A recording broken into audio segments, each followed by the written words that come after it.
Greetings, beautiful people of planet Earth and all other interdimensional and sentient entities across the wide cosmos. Yes, I like to be,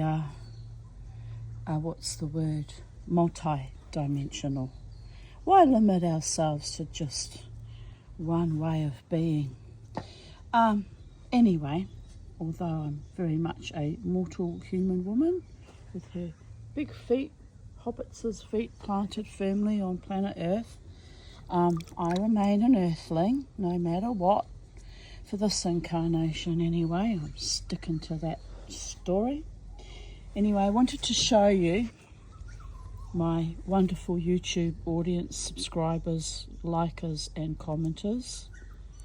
I've been beavering away at this for, I think, about an hour. It's 12 p.m. on the 22nd of October 2025. I think it's the 22nd. Anyway, today is Wednesday. I've been beavering away, and I'm quite surprised. What I thought was just going to be a piece of Boulder opal with just one little stripe and a little stripe over here, and that little nodule that I mentioned yesterday. I'm discovering little tiny surprises. Like I've brought up a bit more of this colour here. Can you see it? I'm not sure if you get us in the light, people of Earth. Can we even see what I'm talking about? I'm not very good at filming, am I? There it is. This bit of colour here's come up.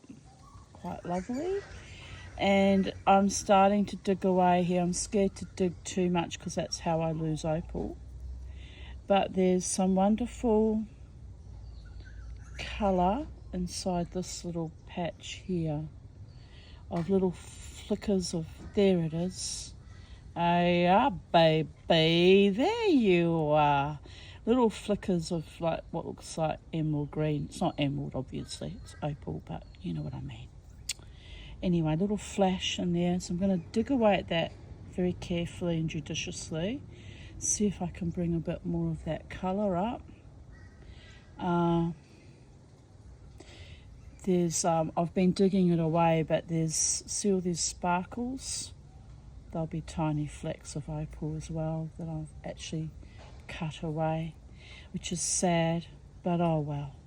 Anyway, I'm getting in there. I'm digging in there, people of Earth. We can get out of the flaming shadow. Let's try and turn around. Turn around out of the shadow.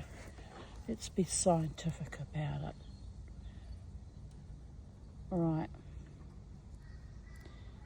There. No, I'm still casting shadows somehow. Right, only way for it's to get out in the bright sunshine. Where's the sun? Make sure it's in front of me so we're not casting a shadow. Right, it's drying out now, so I'll just give it another little dab in the water. I'll try and show. I'm actually quite thrilled. Like it's, without a slab cutting machine, I can't cut it into pieces of jewellery, but I'm just gonna polish it up so that it's a specimen piece to sit on my desk or mantelpiece. And I'll try and bring up as much colour as I can. This was one that I started following the line, but you see that little tiny hole at the end? That's where the opal stops, so I chickened out on gouging into that anymore. But then I realised just on this side there's another piece of colour, so I'm going to dig away at that a little bit more, this little hump. And this got exposed too.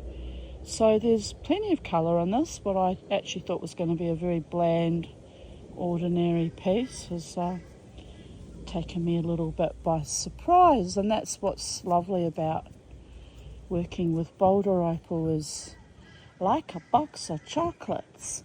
You never know what you're gonna get. Excuse my bad southern rendition. Anyway, or should I say, as the Americans and the Canadians like to say, anywho, yes, that's quite lovely. I just hear my gate going, so my veggie box is arriving. So I'll be back later with more progress reports. Bye for now, people of Earth.